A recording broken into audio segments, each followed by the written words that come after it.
ಬದಲಾವಣೆಯಾಗುತ್ತಿರುವ ಜಾಗತಿಕ ರಾಜಕೀಯ ದಿಕ್ಕಿನಲ್ಲಿ ದೇಶಗಳು ತಮ್ಮ ಮಿತ್ರತ್ವಗಳನ್ನು ಪುನರಾವಿಷ್ಕರಿಸುತ್ತಿರುವ ಈ ಸಂದರ್ಭದಲ್ಲಿ ಭಾರತ ತನ್ನ ವಿದೇಶಾಂಗ ನೀತಿಯಲ್ಲಿ ಮಹತ್ತರ ತಿರುವು ತರುವ ಹಂತದಲ್ಲಿದೆ.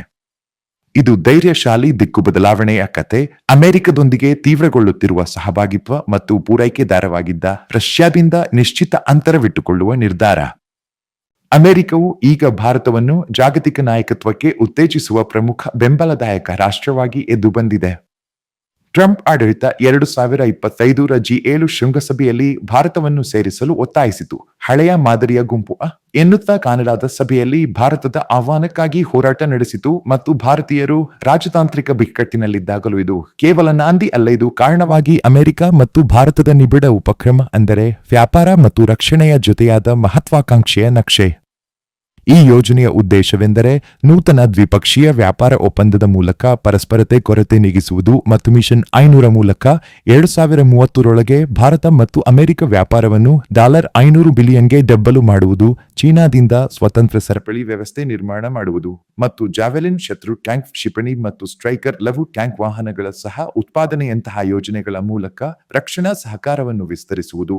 ಇನ್ನೊಂದೆಡೆ ರಷ್ಯಾದೊಂದಿಗೆ ದಶಕಗಳ ನಂಟುಗಳು ಈಗ ಸ್ಪಷ್ಟವಾದ ಒತ್ತಡಕ್ಕೆ ಒಳಗಾಗಿವೆ. 2025ರ ಮೇನಲ್ಲಿ ರಾಷ್ಟ್ರೀಯ ಭದ್ರತಾ ಸಲಹೆಗಾರ ಅಜಿತ್ ಡೋವಲ್ ಅವರ ಮಾಸ್ಕೋ ಭೇಟಿಯನ್ನು ರದ್ದುಗೊಳಿಸಿದ ಸಂದರ್ಭದಲ್ಲಿ ಇದು ಬಹಿರಂಗವಾಗಿದ್ದು, ಪ್ರಧಾನಿ ಮೋದಿ ಮತ್ತು ರಕ್ಷಣಾ ಸಚಿವರ ಭೇಟಿಗಳು ಕೊನೆಗೂ ರದ್ದಾದವು. ರಷ್ಯಾ ತನ್ನ Su-57 ಸ್ಟೆಲ್ತ್ ಯುದ್ಧ ವಿಮಾನವನ್ನು ಸಹ ಉತ್ಪಾದನೆಯ ಒಪ್ಪಂದದೊಂದಿಗೆ ಒದಗಿಸಲು ಒತ್ತಾಯಿಸಿದ್ದರೂ ಭಾರತ ಇದರಲ್ಲಿ ಯಾವುದೇ ಸ್ಪಷ್ಟ ನಿಲುವು ತಾಳಿಲ್ಲ. ಈಗಿರುವ ಒಪ್ಪಂದಗಳಲ್ಲಿ ಅಂತಿಮ 2 S-400 ವಾಯು ನಿರೋಧಕ ವ್ಯವಸ್ಥೆಗಳ ತಡವಾದ ವಿತರಣೆಗೆ ಒತ್ತಾಯಿಸುತ್ತಿದ್ದರೂ ಹೊಸ ರಷ್ಯನ್ ಆಯುಧ ಖರೀದಿಯತ್ತ ಭಾರತ ಮುಂದಾಗಿಲ್ಲ. 2009ರಲ್ಲಿ 76% ಆಗಿದ್ದ ರಷ್ಯಾದ ಪಾಲು ಈಗ 45%ಕ್ಕೆ ಇಳಿದಿದ್ದು, ಅಮೆರಿಕ, ಫ್ರಾನ್ಸ್ ಮತ್ತು ಇಸ್ರೇಲ್ಗಳು ಭಾರತಕ್ಕೆ ಮುಖ್ಯ ಆಯುಧ ಪೂರೈಕೆದಾರರಾಗಿವೆ. ಉಕ್ರೇನ್ ಯುದ್ಧದ ನಂತರ ಭಾರತ ಹಲವು ಪ್ರಮುಖ ರಷ್ಯನ್ ಒಪ್ಪಂದಗಳನ್ನು ರದ್ದುಗೊಳಿಸಿದೆ ಅಥವಾ ಸ್ಥಗಿತಗೊಳಿಸಿದೆ.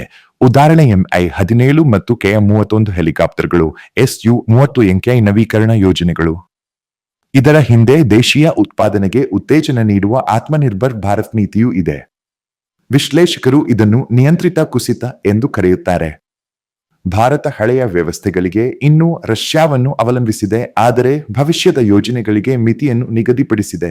ಇನ್ನೊಂದು ಪ್ರಮುಖ ಕ್ಷಣ 2025ರ ಮೇನಲ್ಲಿ ನಡೆದ ಭಾರತ ಮತ್ತು ಪಾಕಿಸ್ತಾನ ಸೈನಿಕ ಸಂಘರ್ಷದ ಸಮಯದಲ್ಲಿ ಆಪರೇಷನ್ ಸಿಂಧೂರ. ಈ ಸಂದರ್ಭದಲ್ಲಿ ಅಮೆರಿಕದ ವಿದೇಶಾಂಗ ಕಾರ್ಯದರ್ಶಿ ಮಾರ್ಕೊ ರೂಬಿಯೋ ಶಾಂತಿ ಕಾಪಾಡಲು ತ್ವರಿತ ರಾಜತಾಂತ್ರಿಕ ಜೊತೆಗೆ ಚುರುಕಾಗಿ ಕಾರ್ಯನಿರ್ವಹಿಸಿದರು. ಆದರೆ ಅಧ್ಯಕ್ಷ ಟ್ರಂಪ್ ಅವರ ಅಣ್ವಾಯುಧ ಯುದ್ಧವನ್ನು ತಡೆಯಲು ನಾನು ಆಗಿದೆ ಎಂಬ ಹೇಳಿಕೆ ವಿವಾದವನ್ನು ಹುಟ್ಟುಹಾಕಿತು. ಭಾರತ ಪಾಕಿಸ್ತಾನ ಸಂಬಂಧದಲ್ಲಿ ಯಾವ ಮೂರನೇ ಪಕ್ಷದ ಮಧ್ಯಸ್ಥಿಕೆಯನ್ನು ಒಪ್ಪುವುದಿಲ್ಲ ಎಂಬ ನಿಲುವು ಸಂಸದ ಶಶಿ ತರೂರ್ ನೇತೃತ್ವದ ಸಂಸತ್ ನಿಯೋಗವು ಅಮೆರಿಕದ ಉಪಾಧ್ಯಕ್ಷ JB ವ್ಯಾನ್ಸ್ ಅವರೊಂದಿಗೆ ಭೇಟಿಯಲ್ಲಿ ಸ್ಪಷ್ಟಪಡಿಸಿತು.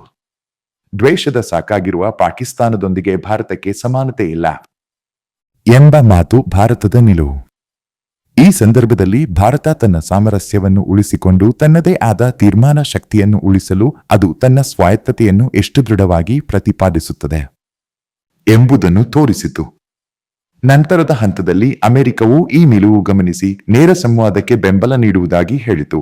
ಹೀಗಾಗಿ ಭಾರತ ಎಲ್ಲಿ ನಿಲ್ಲುತ್ತದೆ? ಇದು ಜಗತ್ತಿನ ಭದ್ರತಾ ಮತ್ತು ಆರ್ಥಿಕ ಸಮೀಕರಣಗಳಲ್ಲಿ ನೇರವಾಗಿ ತೂಕ ಹರಿಸುತ್ತಿದೆ ಮತ್ತು ಅಮೆರಿಕದೊಂದಿಗೆ ಸಹಭಾಗಿತ್ವ ಬಲಪಡಿಸುತ್ತಾ ಚೀನಾ ವಿರುದ್ಧ ಭದ್ರತಾ ಚತುರಸ್ರಮದೊಂದಿಗೆ ಮುಂದುವರಿಯುತ್ತಾ ತೊಳೆದ ಹಳೆಯ ಮಿತ್ರ ರಷ್ಯಾದಿಂದ ಸ್ವಲ್ಪವಷ್ಟೇ ದೂರ ಸಾಗುತ್ತಿದೆ. ಇದು ದೇಶದ ಸ್ವಯಂ ಪ್ರಭುತ್ವವನ್ನು, ನಾಯಕರಾಗುವ ಮಹತ್ವಾಕಾಂಕ್ಷೆಯನ್ನು ಪ್ರತಿಬಿಂಬಿಸುತ್ತಿದೆ. ಇಡೀ ಜಗತ್ತಿನಲ್ಲಿ ಭಾರತ ತನ್ನ ಸ್ಥಾನವನ್ನು ಪುನಃ ವ್ಯಾಖ್ಯಾನಿಸಬಹುದಾದ ತಿರುವು ಬಿಂದುವಿದು. ಭವಿಷ್ಯದ ಮೈತ್ರಿಗಳ ಸ್ವರೂಪವನ್ನೇ ಮರುರೂಪಗೊಳಿಸಬಹುದಾದ ಕ್ಷಣ. ಬದಲಾವಣೆಯಾಗುತ್ತಿರುವ ಜಾಗತಿಕ ರಾಜಕೀಯ ದಿಕ್ಕಿನಲ್ಲಿ ದೇಶಗಳು ತಮ್ಮ ಮಿತ್ರತ್ವಗಳನ್ನು ಪುನರಾವಿಷ್ಕರಿಸುತ್ತಿರುವ ಈ ಸಂದರ್ಭದಲ್ಲಿ ಭಾರತ ತನ್ನ ವಿದೇಶಾಂಗ ನೀತಿಯಲ್ಲಿ ಮಹತ್ತರ ತಿರುವು ತರುವ ಹಂತದಲ್ಲಿದೆ. ಇದು ಧೈರ್ಯಶಾಲಿ ದಿಕ್ಕು ಬದಲಾವಣೆಯ ಕತೆ. ಅಮೆರಿಕದೊಂದಿಗೆ ತೀವ್ರಗೊಳ್ಳುತ್ತಿರುವ ಸಹಭಾಗಿತ್ವ ಮತ್ತು ಪೂರೈಕೆದಾರವಾಗಿದ್ದ ರಷ್ಯಾದಿಂದ ನಿಶ್ಚಿತ ಅಂತರವಿಟ್ಟುಕೊಳ್ಳುವ ನಿರ್ಧಾರ. ಈ ಪರಿವರ್ತನೆಗೆ ಕಾರಣವಾಯಿತೆಂದರೆ ಭಾರತ ಮತ್ತು ಅಮೆರಿಕದ ಇಂಡೋ ಪೆಸಿಫಿಕ್ ಪ್ರಾಮುಖ್ಯತೆಗಳಲ್ಲಿ ಇರುವ ಸಾಮಾನ್ಯತೆ, ವಿಶೇಷವಾಗಿ ಚೀನಾ ಪ್ರಭಾವವನ್ನು ತಡೆಯುವ ಉದ್ದೇಶ ಮತ್ತು ರಷ್ಯಾ ರಕ್ಷಣಾ ಸಹಭಾಗಿಯಾಗಿ ಇನ್ನಷ್ಟು ಅವಿಶ್ವಾಸಾರ್ಹವಾಗುತ್ತಿರುವ ಬಗ್ಗೆ ಉಂಟಾಗಿರುವ ಚಿಂತೆ. ಅಮೆರಿಕವು ಈಗ ಭಾರತವನ್ನು ಜಾಗತಿಕ ನಾಯಕತ್ವಕ್ಕೆ ಉತ್ತೇಜಿಸುವ ಪ್ರಮುಖ ಬೆಂಬಲದಾಯಕ ರಾಷ್ಟ್ರವಾಗಿ ಎದ್ದು ಬಂದಿದೆ. ಟ್ರಂಪ್ ಆಡಳಿತ 2025ರ G7 ಶೃಂಗಸಭೆಯಲ್ಲಿ ಭಾರತವನ್ನು ಸೇರಿಸಲು ಒತ್ತಾಯಿಸಿತು. ಇನ್ನೊಂದೆಡೆ ರಷ್ಯಾದೊಂದಿಗೆ ದಶಕಗಳ ನಂಟುಗಳು ಈಗ ಸ್ಪಷ್ಟವಾದ ಒತ್ತಡಕ್ಕೆ ಒಳಗಾಗಿವೆ.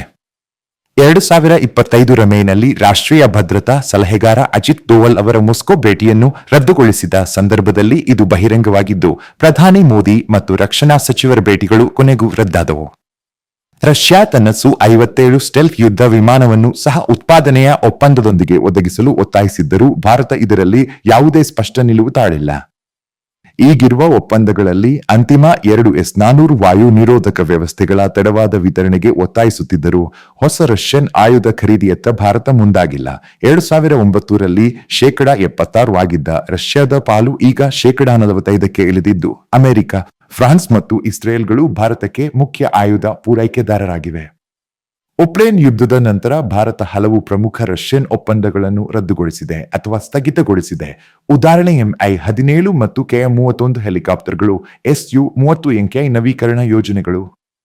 ಇದರ ಹಿಂದೆ ದೇಶೀಯ ಉತ್ಪಾದನೆಗೆ ಉತ್ತೇಜನ ನೀಡುವ ಆತ್ಮನಿರ್ಭರ್ ಭಾರತ್ ನೀತಿಯೂ ಇದೆ. ವಿಶ್ಲೇಷಕರು ಇದನ್ನು ನಿಯಂತ್ರಿತ ಕುಸಿತ ಎಂದು ಕರೆಯುತ್ತಾರೆ. ಭಾರತ ಹಳೆಯ ವ್ಯವಸ್ಥೆಗಳಿಗೆ ಇನ್ನೂ ರಷ್ಯಾವನ್ನು ಅವಲಂಬಿಸಿದೆ, ಆದರೆ ಭವಿಷ್ಯದ ಯೋಜನೆಗಳಿಗೆ ಮಿತಿಯನ್ನು ನಿಗದಿಪಡಿಸಿದೆ. ಇನ್ನೊಂದು ಪ್ರಮುಖ ಕ್ಷಣ 2025ರ ಮೇನಲ್ಲಿ ನಡೆದ ಭಾರತ ಮತ್ತು ಪಾಕಿಸ್ತಾನ ಸೈನಿಕ ಸಂಘರ್ಷದ ಸಮಯದಲ್ಲಿ ಆಪರೇಷನ್ ಸಿಂಧೂರ. ಈ ಸಂದರ್ಭದಲ್ಲಿ ಅಮೆರಿಕದ ವಿದೇಶಾಂಗ ಕಾರ್ಯದರ್ಶಿ ಮಾರ್ಕೊ ರೂಬಿಯೋ ಶಾಂತಿ ಕಾಪಾಡಲು ತ್ವರಿತ ರಾಜತಾಂತ್ರಿಕ ಜೊತೆಗೆ ಚುರುಕಾಗಿ ಕಾರ್ಯನಿರ್ವಹಿಸಿದರು. ಆದರೆ ಅಧ್ಯಕ್ಷ ಟ್ರಂಪ್ ಅವರ ಅಣ್ವಾಯುಧ ಯುದ್ಧವನ್ನು ತಡೆಯಲು ನಾನು ಆಗಿದೆ ಎಂಬ ಹೇಳಿಕೆ ವಿವಾದವನ್ನು ಹುಟ್ಟುಹಾಕಿತು. ಭಾರತ ಪಾಕಿಸ್ತಾನ ಸಂಬಂಧದಲ್ಲಿ ಯಾವ ಮೂರನೇ ಪಕ್ಷದ ಮಧ್ಯಸ್ಥಿಕೆಯನ್ನು ಒಪ್ಪುವುದಿಲ್ಲ ಎಂಬ ನಿಲುವು ಸಂಸದ ಶಶಿ ತರೂರ್ ನೇತೃತ್ವದ ಸಂಸತ್ ನಿಯೋಗವು ಅಮೆರಿಕದ ಉಪಾಧ್ಯಕ್ಷ JD ವ್ಯಾನ್ಸ್ ಅವರೊಂದಿಗೆ ಭೇಟಿಯಲ್ಲಿ ಸ್ಪಷ್ಟಪಡಿಸಿತು. ದ್ವೇಷದ ಸಾಕಾಗಿರುವ ಪಾಕಿಸ್ತಾನದೊಂದಿಗೆ ಭಾರತಕ್ಕೆ ಸಮಾನತೆ ಇಲ್ಲ ಎಂಬ ಮಾತು ಭಾರತದ ನಿಲುವು. ಈ ಸಂದರ್ಭದಲ್ಲಿ ಭಾರತ ತನ್ನ ಸಾಮರಸ್ಯವನ್ನು ಉಳಿಸಿಕೊಂಡು ತನ್ನದೇ ಆದ ತೀರ್ಮಾನ ಶಕ್ತಿಯನ್ನು ಉಳಿಸಲು ಅದು ತನ್ನ ಸ್ವಾಯತ್ತತೆಯನ್ನು ಎಷ್ಟು ದೃಢವಾಗಿ ಪ್ರತಿಪಾದಿಸುತ್ತದೆ ಎಂಬುದನ್ನು ತೋರಿಸಿತು. ನಂತರದ ಹಂತದಲ್ಲಿ ಅಮೆರಿಕವು ಈ ನಿಲುವು ಗಮನಿಸಿ ನೇರ ಸಂವಾದಕ್ಕೆ ಬೆಂಬಲ ನೀಡುವುದಾಗಿ ಹೇಳಿತು. ಹೀಗಾಗಿ ಭಾರತ ಎಲ್ಲಿ ನಿಲ್ಲುತ್ತದೆ? ಇದು ಜಗತ್ತಿನ ಭದ್ರತಾ ಮತ್ತು ಆರ್ಥಿಕ ಸಮೀಕರಣಗಳಲ್ಲಿ ನೇರವಾಗಿ ತೂಕ ಹರಿಸುತ್ತಿದೆ ಮತ್ತು ಅಮೆರಿಕದೊಂದಿಗೆ ಸಹಭಾಗಿತ್ವ ಬಲಪಡಿಸುತ್ತಾ ಚೀನಾ ವಿರುದ್ಧ ಭದ್ರತಾ ಚತುರಸ್ರಮದೊಂದಿಗೆ ಮುಂದುವರಿಯುತ್ತಾ ತೊಳೆದ ಹಳೆಯ ಮಿತ್ರ ರಷ್ಯಾದಿಂದ ಸ್ವಲ್ಪವಷ್ಟೇ ದೂರ ಸಾಗುತ್ತಿದೆ. ಇದು ದೇಶದ ಸ್ವಯಂ ಪ್ರಭುತ್ವವನ್ನು, ನಾಯಕರಾಗುವ ಮಹತ್ವಾಕಾಂಕ್ಷೆಯನ್ನು ಪ್ರತಿಬಿಂಬಿಸುತ್ತಿದೆ. ಇಡೀ ಜಗತ್ತಿನಲ್ಲಿ ಭಾರತ ತನ್ನ ಸ್ಥಾನವನ್ನು ಪುನಃ ವ್ಯಾಖ್ಯಾನಿಸಬಹುದಾದ ತಿರುವು ಬಿಂದುವಿದು. ಭವಿಷ್ಯದ ಮೈತ್ರಿಗಳ ಸ್ವರೂಪವನ್ನೇ ಮರುರೂಪಗೊಳಿಸಬಹುದಾದ ಕ್ಷಣ.